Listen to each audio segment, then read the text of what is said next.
Black ships இசையும் தமிழும் சுபஸ்ரீ தனிகாச்சலம் ஒருங்கிணைப்பில் காலத்தை வென்ற கண்ணதாசன் பாடல்களை பற்றின ஓர் இசை கலந்துரையாடல் ஜூலை 13 மாலை 5 மணிக்கு. Book your tickets on book my show. ஒவ்வொரு கதைக்கும் ஒரு பாட்டு இருக்கு.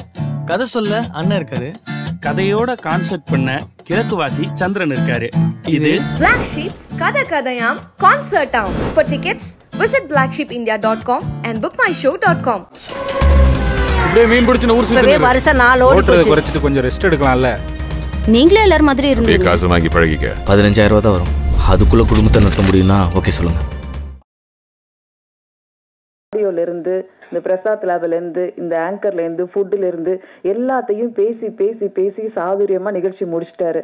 இதுக்கப்புறம் ஒரு நிகழ்ச்சி அவர் சொல்ல போறாரு. அவருக்கு சொன்னா நல்லா இருக்கும்னு நினைக்கிறேன். இப்போது தலைவர் கோபி அவர்களை மேடைக்கு அழைக்கிறேன். வணக்கம். ஆர் உதயகுமார் சார் சொன்னார் ஒரு தனியாக பில்டிங் வாங்கிடுங்கன்னு. அதோட முதல் படியாக முருகன் பாண்டியன் அப்படிங்கிற ஒரு அவங்க சாரோட ஒரு ஈவெண்ட் கம்பெனியோட டைப் பண்ணியிருக்கோம். ஜிப்ரான் சார் ஒரு ஈவெண்ட் பண்ணி தரதா, ஃப்ரீயாக ஈவெண்ட் பண்ணி தரதா ஒத்துக்கிட்டு இருக்காங்க.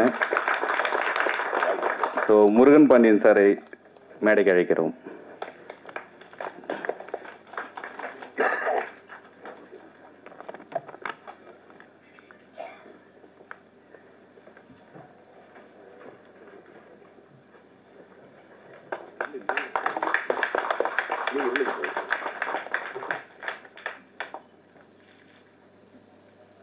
இந்த சாந்தியும் சமானம் உண்டாகட்டும். ரொம்ப நேரம் எடுத்துக்கிறல, சீக்கிரம் முடிச்சிடறேன். நான் மணி இப்போ 9:10 ஆயிடுச்சு. ஒரு குடும்ப விழா போல் நடந்துக்கிட்டு இருக்கக்கூடிய இந்த புதிய நிர்வாகிகளுடைய பதவியேற்பு அல்லது பொன்விழா இந்த நிகழ்ச்சியில் மிக கலகலப்பாக இருந்தது. ஒரு இசை வெளியீட்டு விழா கூட இந்த அளவுக்கு என்டர்டெய்னிங்காக இருந்திருக்காது. அந்த அளவுக்கு மேடையில் பேசி அத்தனை பேரும் சுவாரஸ்யமாக பேசிட்டு உட்கார்ந்துருக்காங்க. இது ஒரு சங்க விழாவாக இருந்தாலும் எதற்காக எடிட்டிங் பற்றி பேசிக்கிட்டே இருக்காங்க அப்படின்னா, எனக்கு தெரிஞ்சு இதற்கு முன்னால் அப்படி ஒரு வாய்ப்பு மேடையில் அமையவும் இல்லை, இனிமேலும் அமையுமான்னு தெரியலை. அதனால் ஒவ்வொரு இயக்குநர்களும் தங்களோட எடிட்டரோட தனக்கு நடந்த நிகழ்வுகளை சொல்லிக்கிட்டே இருக்காங்க. ஒரு இயக்குனருக்கு நிறைய எல்லாரும் சொன்னது தான். அது என்ன சொல்கிறாங்க, எல்லாருமே ஒரு இயக்குனருக்கு எடிட்டிங் சென்ஸ் வேணும் அப்படின்றது அது மறுக்க முடியாத உண்மைதான். எடிட்டிங் சென்ஸ் மட்டும் இல்லை, எல்லா சென்ஸும் வேணும். மியூசிக் சென்ஸ் வேணும், ஃபோட்டோகிராஃபி சென்ஸ் வேணும், எல்லாமே வேணும். ஒரு லொக்கேஷனை செலக்ட் பண்ணுறது வேணும், ஆக்ஷன் சீக்வன்ஸ் எப்படி எடுக்கணுன்றது எல்லா சென்ஸும் வேணும். ஆனால் ஒரு எடிட்டருக்கு, ஒரு டைரக்டருக்கான சென்ஸ் ரொம்ப முக்கியம். அதுதான் ரொம்ப முக்கியமானது. இவங்களுக்கு எல்லா சென்ஸும் வேணும். ஆனால் ஒரு டைரக்டரோட பார்வையில் ஒரு எடிட்டர் இருந்தால் தான் ஒரு சிறந்த படம் உருவாக முடியும். ஒரு திரைப்படத்தை ஒரு இயக்குனர் என்ன கற்பனையில் எவ்வளோ செலவு பண்ணி சிறந்த படத்தை எடுக்கிறேன்னு காலரை தூக்கி விட்டுக்கிட்டு ஷூட்டிங் ஸ்பாட்டில் இருந்துட்டு ஒரு படத்தை எடுத்துகிட்டு வந்தாலும் அந்த படம் தேருமா தேராதான்னு முதல்ல கண்டுபிடிக்கிறது எடிட்டர் தான். எடிட்டிங் ரூம் போனோடனே அவர் தெரிஞ்சிடும். ஆனால் பல எடிட்டர்கள் அதை சொல்கிறதில்லை. அதுதான் பிரச்சனை. அதை டைரக்டருக்கு சொல்லிட்டாங்கன்னா அங்கேயே அதை சரி செஞ்சிட முடியும். இப்போ எழில் சொன்னது போல் பல எடிட்டர்கள் நமக்கு எதுக்கு, இங்கே முடிச்சிட்டோமாக்கா அடுத்த மீட்ரு இன்னொரு இடத்துல இருக்குது, அங்கே போகலாம், அதை பார்க்கலாம், இது சொன்னால் வேற இவன் நம்ம அடுத்த எடிட்டர் வேற மாற்றிடுவான், இது எதுக்கு சொல்லணும். ஏன்னா என்னோடய எடிட்டரோடலாம் நான் போராடுவேன், முன்னாடி உட்காந்துருப்பேன். அகமது தான் இப்போ எனக்கு கடைசியாக 4 படம் பண்ணிக்கிட்டேன். ஐயோ ஏதாவது வாயை திறந்து பேசியா நல்லா இவ்வளோதான். உண்மையிலே சொல்கிறேன். நான் மானிட்டருக்கு பக்கத்தில் வேற உட்காந்துருப்பேன். அப்படின்னா உனக்கு அது பிடிச்சிருக்கா ஏதாவது சொல்லியா, நல்லா தான் சார் இருக்கு அப்படின்னு. நல்லா இருக்குன்னு சொல்லியா, நல்லா தான் இருக்குன்ற அப்படின்னா இருக்கு சார் நான் பார்த்துட்டு சொல்கிறேனேம்மா. இவ்வளோ நேரம் நீ தானே பார்த்த இதை அப்படின்னா, முழுசாக பார்த்துட்டு சொல்கிறேன் சார். முழுசாக பார்த்துட்டு ஆடியன்ஸ் தான் சொல்லணும், நீ முதல்ல சொல்லணும் அப்படின்னு. உண்மையிலே ஒரு ஒரு இயக்குனர் தன்னுடைய காதலியை பார்ப்பது, தனி அறையில் உட்காந்து காதலி கூட எவ்வளோ சந்தோஷமாக இருக்க முடியுமோ அந்த சந்தோஷம் எடிட்டிங் ரூமில் தான் கிடைக்கும் ஒரு டைரக்டர். நான் அதை உணர்ந்திருக்கேன். இப்போ நான் என்னோடய ஃப்ரெண்டு டைரக்டர்ஸு, இன்னும் அசிஸ்டன்ட் டைரக்டர்ஸ் எல்லாருக்குமே ஒரு பெரிய விவாதம் நடக்கும். ஒரு பவுண்டட் ஸ்கிரிப்ட் இருந்தால் நல்ல படத்தை எடுத்துடலாம், ஒரு நல்ல கதை இருந்தால் நல்ல படத்தை எடுத்துடலாம் அப்படின்லாம் சொல்லுவாங்க. ஆனால் ஒரு படம் உருவாவது எடிட்டிங் ரூமில் தான்னு நான் நம்புகிறேன். என் படங்கள் அப்படி தான் உருவாக்குறேன். நான் ஒரு பவுண்டட் ஸ்கிரிப்ட் இருந்தால் மட்டும் நல்ல படம் உருவாயிராது. ஒரு எடிட்டிங் ரூமில் தான் ஒரு நல்ல படம் உருவாகுது. 13 வெர்ஷன் பண்ணேன் நான் பருத்தி வீரன். 13 வெர்ஷன் பண்ணி ஒரு வெர்ஷனை ஃபைனல் பண்ணேன். அப்போ ஒரு எடிட்டரோட உழைப்பு கூடவே இருந்து பண்ணுற அந்த உழைப்பு இருக்கு இல்லையா. பல நேரங்களில் அதாவது ஷூட்டிங் ஸ்பாட்டில் அசிஸ்டன்ட் டைரக்டர் திட்டு வாங்குவாங்க. ஷூட்டிங் முடிஞ்சதுக்கப்புறம் அதிக சண்டை வர்றது எடிட்டரோட தான். அப்படி தான் நடக்கும். ஆனால் அதை தாண்டி படத்துக்கு தான் உண்மையாக இருக்கணும். நீங்கள் டைரக்டருக்கு உண்மையாக இருக்கிறதோ அது தேவையில்லை. அந்த படத்துக்கு எடுத்துகிட்டு வந்த படத்துக்கு உண்மையாக இருக்கணுன்றது தான் என்னுடைய கருத்து. அதே மாதிரி எனக்கு தெரிஞ்சு ஒரு படம், அந்த படம் ஒரு புதுமுகத்தை வச்சு எடுத்தாங்க. அந்த படத்தை எடுத்துகிட்டு ஒரு 2 ஷெட்யூல் முடிச்சுட்டு வந்த உடனே எடிட்ரு படம் பார்த்துட்டு, அந்த எடிட்டர் இங்கே இருக்கார், இந்த அரங்கத்தில் இருக்கார். அவர் பார்த்துட்டு சொல்லிட்டாரு, சார் இது தேராது சார் இது அப்படின்ட்டு அவர் என்ன பண்ணிட்டாரு. ஆனால் அது தேர்ற படம் தான். இவர் முடிவு பண்ணிட்டார் அது தேராதுன்னு சொல்லிட்டு அந்த படத்தை பாதியிலேருந்தே விலகிட்டார். நான் என்ன நினைக்கிறேன்னா, அப்படி ஒரு இளையராஜா இந்த படம் தேராதுன்னு நினச்சிருந்தா ஒரு முதல் மரியாதை வந்திருக்காரு. பஞ்சு சார் அப்படி நினச்சிருந்தாருன்னா அபூர்வஸ் அவர்களை திரும்ப ரீஷூட் பண்ணி எடுத்திருக்க மாட்டாங்க. ஒரு பாஷாவாக உருவாயிருக்காது. அப்போ படம் தேருதா தேரலன்றது இல்லை, நீங்கள் அதை தேத்த வேண்டிய பொறுப்பு இருக்கு. நல்லா எடுத்துட்டு டைரக்டரே நல்லா எடுத்துட்டு வந்துட்டா அப்புறம் நீங்கள் எதுக்கு? அதனால சுமாரான படத்தையும் சூப்பராக படம் பண்ணி கொடுக்க வேண்டிய பொறுப்பு எடிட்டருக்கு இருக்குன்னு நான் நினைக்கிறேன். நான் அப்போ அந்த எடிட்டர் இந்த அரங்கத்தில் இருக்காரு. அவர் தன்னுடைய தவறை திருத்திக்கணும். உங்களுடைய எஃபர்ட் எவ்வளவு இருக்கோ அதை போடுங்க. அதை போட்டு அதை சிறப்பாக கொண்டு வந்து கொடுங்க. அதுதான் ஒரு எடிட்டர் ஒரு படத்துக்கு செய்ய வேண்டிய பங்களிப்பாக நான் பார்க்குறேன். மற்றபடி சங்க விழா இது. இந்த சங்கத்தை பற்றி நிறைய சொல்லிட்டாங்க. நிறைய பிரச்சனைகள் இருக்குன்னு போஸ் வெங்கட் சொன்னார் எல்லாரும். இந்த சங்கங்களில் இருக்கிற பிரச்சனை என்னென்னா, இந்த நிர்வாகம் சரியில்லை.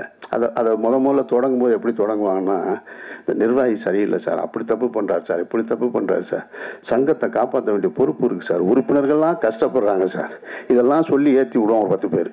அவனுக்கு வேற வேலையே இருக்காது. அவன் என்ன பண்ணுவான்னா, அவன் யார் லைம் லைட்டில் முன்னாடி இருக்கிறாங்களோ அவங்கள கூப்பிட்டு வந்து சொல்லுவான். அப்படி தான் எங்களெல்லாம் இழுத்து கொண்டு வந்து விட்டாங்க. அந்த செந்தில் படம் ஒரு படத்தில் காமெடி, ஒரு பிள்ளையை காப்பாற்றுவார் ஒரு படம், பழைய படம், அது என்ன படம்னு எனக்கு நினைவு இல்லை. எல்லாரும் நின்று வேடிக்கை பார்த்துக்கிடுவாங்க, கிணத்துக்குள்ளே புள்ள விழுந்துடும். செந்தில் மட்டும் கடைசியில் கூச்சி காப்பாற்றுவார். எல்லாரும் கை கொடுப்பாங்க. அதெல்லாம் சரி, என்னை யாரா தள்ளி விட்டதுன்னு கேட்பார். அந்த மாதிரி என்னையெல்லாம் சங்கத்துக்குள்ளே அப்படி தான் தள்ளி விட்டாங்க. செல்வமணி என்ன பண்ணுறாருன்னு தெரியுமா, அவர் என்ன இப்படி இருக்காருன்னு தெரியும், அவர் பாவம். நான் உடனே இவரை எதுக்குறதுக்கு ஏதோ குருச்சேத்திர போர் மாதிரி இறங்கி வந்து நின்று, அன்னைக்கு பார்த்தீங்கன்னா குமுதம் ஆனந்தவுடன் எல்லா தலைமையும் பாரதி ராஜாவை எதிர்த்து நிற்கும் அமீர் அப்படின்னு இவர்கிட்ட போய், அவன் பாரதி ராஜா இடத்த பிடிக்க ஆசைப்படுறாங்க அப்படின்னு. பாரதி ராஜா இடத்த பிடிக்கிறதுக்கு ஆசைப்பட்டுனா முடிக்கவே முடியாது. ஏன்னா அப்படி ஒரு படைப்புகளை பண்ணி வச்சுட்டு போயிருக்காரு. சங்கத்தில் பிடிச்சி நான் என்ன செய்ய?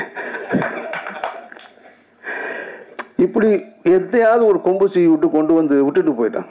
அப்புறம் பார்த்தா தான் தெரியுது, இது என்னடா தேவையில்லாத வேலையை நம்மளை கொண்டு வந்து தள்ளி விட்டாங்க. ஒழுங்காக படம் பண்ணிக்கிட்டு இருந்தோன்னே இங்கே வந்து உட்காந்தா போஸ் வெங்கட் சொன்னார்ல, அவர் வீட்டில் வந்து என்ன பிரச்சனை நடந்திருக்குன்னு கூட தெரியல. ஆனால் அது குறித்து 4 மாதமாக எங்கே போனேன்னு கேள்வி கேட்டாங்கன்னு. எனக்கெல்லாம் ஒருத்தன் வந்து என் மேலே உள்ள கோபத்தில் இயக்குனர் சங்கத்தில் இருக்கும் பொழுது இப்போ சமீபத்தில் நடந்த பிரச்சனை மாதிரி தான் அப்போவே தாலிபான் தீவிரவாதிகளுக்கும் எனக்கும் தொடர்பு இருக்குன்னு ஒரு போஸ்ட் ஓட்டிட்டு போயிட்டாங்க. இவன் இந்த செயற்குழு உறுப்பினருக்கு இவன் தேர்ந்தெடுக்கலன்றதுக்காக என்னைய கொண்டு போய் தாலிபான் தீவிரவாதத்தை கொண்டு போய் சேர்த்துட்டான். ஐயோ, ஒவ்வொரு முறை பொதுக்குழு நடக்கும் போதும், அதாவது கௌரவமான, நான்லாம் அண்ணாந்து பார்த்த இயக்குனர்கள் ஆர்வி உதயகுமார் சார், செல்வமணி அண்ணன் 2 பேருமே பெரிய படைப்புகளை படைச்சு தொடர் வெற்றி. உதயகுமார் சார்லாம் தொடர் வெற்றி. செல்வமணி என்ன உச்சத்தில் இருக்கார், பிரம்மாண்டமான படைப்புகளை கொடுத்துருக்காரு. இங்கே ஒருத்தன் வந்திருப்பான் 75 வந்து அசிஸ்டன்ட் டைரக்டராக சேர்ந்து, அவன் ஊரில் வேற பிரச்சனை என்னன்னா, அவன் ஒரு கேபிள் டிவி நடத்தி அதில் காசை சீட்டிங் பண்ணி எங்கே போகிறோன்னு தெரியாமல் அசிஸ்டன்ட் டைரக்டர் கார்டை வாங்கிட்டு இங்கே வந்து ஒளிஞ்சு உட்காந்துட்டுப்பான். அவன் உட்காந்துட்டு இந்த 2 பேரையும் கேள்வி கேட்பான். பாருங்க, இந்த அவமானத்தெல்லாம் தாங்கணும்னா ஒவ்வொரு முறை பொதுக்குழு நடக்கும் போதும் அது ஒரு கத்தி மேலே நிற்கிற மாதிரியே இருக்கும். அதை சமாளிக்கிறதுக்கு ஒரு திறமை இருந்தால் தான் முடியும். இல்லைன்னா எல்லாருனாலையும் அதை சமாளிச்சிட முடியாது. முதல்ல உங்களை அவமானப்படுத்துவாங்க. அப்படி தான் நடிகர் திலகம் சிவாஜி கணேசன் அவர்கள் கடைசி வரைக்கும் நடிகர் சங்கம் போகாமல் இருந்தது காரணமே இதுதான். யாரோ ஒருத்தன் கேள்வி கேட்பான், என்னென்னமோ கேட்பான். அதனால் இந்த சண்டை இருக்கு இல்லையா, இது இல்லை இப்போ முக்கியம். தமிழ் சினிமாவே இப்போ அனாதையாக கிடக்கு. நீங்கள் சங்கங்களுக்கு போயிட்டீங்க, நீங்கள் இந்த சங்கத்தை காப்பாற்றுறது, அன்னை 23 சங்கத்தை காப்பாற்றுறேன்னு. தமிழ் சினிமாவே இப்போ அனாதையாக கிடக்கு. அதை காப்பாற்ற வேண்டிய பொறுப்பு இருக்குது. நான் தான் இன்றைக்கி தலைவர், தயாரிப்பாளர் சங்க தலைவர் வந்திருப்பாருன்னு அழைப்புதலில் பார்த்தேன். வந்திருந்தாருன்னா அதை தான் சொல்லணும்னு நினச்சேன். பெப்சி தலைவர் இருக்கார், இயக்குனர் சங்க தலைவர் இருக்கார், தயாரிப்பாளர் சங்க தலைவர். அவர் வரலனாலும் இந்த செய்தியை கொண்டு போய் சினிமாவை காப்பாற்ற வேண்டிய பொறுப்பு இருக்குது. வருஷத்துக்கு 365 நாள். ஆனால் தமிழ் படம் ப்ரொடக்ஷன் 250 படம் ப்ரொடக்ஷன் ஆகுது. இந்த லாஜிக் எங்கேயாவது எடுப்படுதா பாருங்களேன். 1.5 நாளைக்கு ஒரு படம் ரிலீஸ் ஆகுது கணக்கில். எப்படி சார் படம் பார்ப்பாங்க? அவள் வீட்டில் ஏற்கனவே டிவியில் படம் போட்டுக்கிட்டு இருந்தாங்க. அதை தாண்டி இப்போ ஆண்ட்ராய்டு ஃபோன் இருக்குது. ஆண்ட்ராய்டு ஃபோனுக்குள்ளே ஒரு 25 OTT பிளாட்ஃபார்ம் இருக்குது. உட்கார்ந்த இடத்துல படம் பார்க்குறான். இதை தாண்டி ஒரு தேட்டருக்கு வந்து அவன் படம் பார்க்க வேண்டிய அவசியம் என்ன இருக்குது? அதனால தான் வரமாட்டான்னு தெரிஞ்சு தான் எல்லாருமே பேன் இண்டியா மூவியாக எடுத்துக்கிட்டே இருக்காங்க. இப்போ 2 நாளைக்கு முன்னாடி ஒரு படம் கல்கி ரிலீஸு நல்லா இருக்குது. இங்கேருந்து டிசம்பர் வரைக்கும் 7 பெரிய படம் இருக்குது. எல்லாமே 500 கோடி, 600 கோடி, 1000 கோடின்னு. இதுக்கு இடையில எந்த சின்ன படத்துக்கும் உங்களுக்கு தேட்டர் தரப்போகிறாங்க? முதல்ல அதை யோசிங்க. படம் எடுக்கணுமா வேணாமான்னு உட்காந்து டிஸ்கஸ் பண்ணணும். 250 படம் ஏன் தயாரிக்கணும்? அப்போ உண்மையிலே தயாரிக்கிறதுக்கான தேவை இங்கே இருக்கா? அதை விவாதிக்கணும். அப்புறம் சொன்னது மாதிரி ஒரு இண்டிவிஜுவல் கையில் சினிமா போயிடுச்சு. நான்லாம் இன்னும் 2 வருஷம் தான் பார்த்துட்டு இருப்பேன். நான் இங்கே ரொம்ப செட் ஆகலைன்னு வச்சுங்களேன்.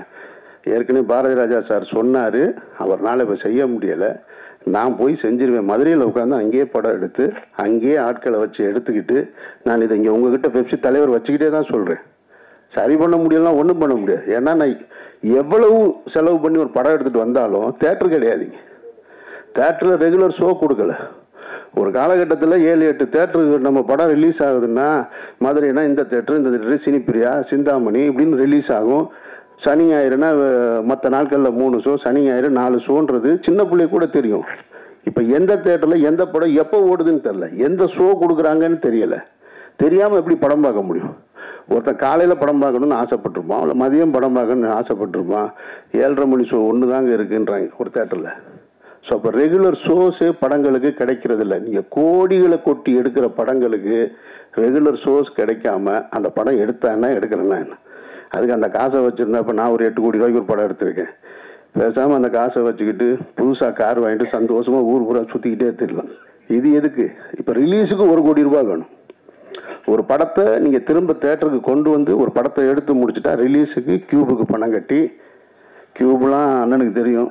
முதல்ல அவங்க தொடங்கும் போது எப்படி நம்ம ஆஃபீஸில் வந்து நின்று அப்படியா ஒரு 2 கொடுங்களேன், 3 கொடுங்களேன், 4 பிரிண்ட் கொடுங்களேன். நீங்கள் 50 அப்போல்லாம் 65 பிரிண்ட் 70 பிரிண்ட் போட்டுக்கிற ஃபிலிமில் நீங்கள் ஒரு 5 மட்டும் கியூப் கொடுங்களேன்னு கேட்டுக்கிட்டு இருந்தவங்க இன்றைக்கி மோனோபோலி ஆகி உட்காந்துருக்காங்க. அவங்கள போய் கேள்வி கேட்கணுன்னா கேள்வி கேட்க முடியாது. 2 வாரம் 3 வாரத்துக்கு மொத்தமாகவே நீங்கள் பணம் கட்டிடணும். ப்ரொடியூசர்ஸ் எல்லாமே போய் இப்போ கியூப் முதலாளி ஆகிட்டாங்க. நான் பெப்சி தலைவராக இருக்கும்பொழுது இதே மாதிரி ஒரு பிரச்சனை நடந்துச்சு.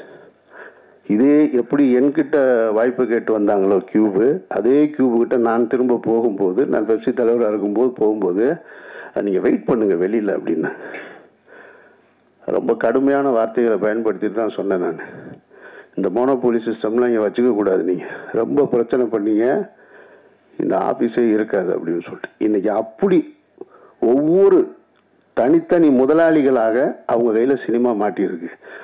அதிலிருந்து சினிமாவை காப்பாற்றணும். சினிமாவை காப்பாற்றினா தான் எடிட்டர் உங்களுக்கு வேலை. அதில் தான் நீங்கள் 2 பிரிவாக இருக்கீங்க. அதில் தான் ஒவ்வொரு சங்கங்களையும் 2 பிரிவாக இருக்கீங்க. முதல்ல சினிமா இருந்தால் தானே நம்ம இருக்க முடியும். அப்போ சினிமாவை காப்பாற்ற வேண்டிய பொறுப்பு இருக்குது. சினிமா கொஞ்சம் கொஞ்சமாக மாறி மாறி மாறி மாறி அடுத்த தளத்துக்கு போயிருக்கு. அதனால் இது ஒரு பெரிய டிஸ்கஷன் தேவைப்படுது. அதில் நடப்பில் படம் தயாரித்து கொண்டு இருக்கக்கூடிய இயக்குநர்கள், ப்ரொடியூசர்ஸ்னு ஒரு காலத்தில் தனியாக இருந்தாங்க. இப்போ ப்ரொடியூசர்ஸ்னு எங்கே இருக்காங்க? 10 ஹீரோ இருந்தால் 10 ஹீரோவும் ப்ரொடியூசர், 10 டைரக்டர் இருந்தால் 10 டைரக்டரும் ப்ரொடியூசர். அப்போ இவங்க தான் இப்போ படத்தை உருவாக்குறாங்க. அப்போ இவங்களோட உட்காந்து இந்த சினிமாவை எப்படி எடுக்கிறது, இது உண்மையிலே மார்க்கெட்டிங் இருக்கா? ஓடிடின்னு சொல்லிக்கிட்டே இருந்தாங்க. இப்போ ஓடிடியில் எந்த படம் வாங்குறதில்ல. நீ தேட்டருக்கு போயிட்டு வான்ட்டான். தேட்டருக்கு வந்தால் இங்கே ஸ்க்ரீன் கிடையாது. அப்போ இன்னும் ஒரு 1 கோடி ரூபா செலவு பண்ணணும். 1 கோடி ரூபா செலவு பண்ணுறதுக்கு பணம் ரிட்டர்ன் வருமானா உறுதியாக தெரியலை. சரி, தேட்டருக்கு போன எல்லா படத்தையும் ஓடிடியில் வாங்குறாங்களான்னா அதுவும் கிடையாது. அப்போ இதை உட்கார்ந்து நீங்கள் வரைமுறைப்படுத்த வேண்டிய மிகப்பெரிய பொறுப்பு அத்தனை பேருக்கு இருக்குது. அதனால் இதில் புதுசாக தேர்ந்தெடுக்கப்பட்டவங்க, பழைய நிர்வாகிகள் அதெல்லாம் தாண்டி ஒட்டுமொத்த சங்கங்களும் சேர்ந்து சினிமாவை காப்பாற்ற வேண்டிய பொறுப்பு இருக்குது. அந்த பொறுப்பை இந்த நிகழ்ச்சியின் மூலமாக எல்லோருக்கும் அது செய்தியாக போய் சேர்ந்து அடுத்த கட்டத்தை நோக்கி நகரணும். அதை இயக்குனர் சங்க தலைவர்கிட்டையும் பெப்சி தலைவர்கிட்டையும் இங்கே வராமல் இருக்கக்கூடிய தயாரிப்பாளர் சங்க தலைவர்கிட்டையும் கோரிக்கையாக வச்சு விடைபெறுகிறேன். இந்த விழாவில் கலந்துக்கிறதுக்கு எனக்கு வாய்ப்பளித்ததற்கு நன்றி.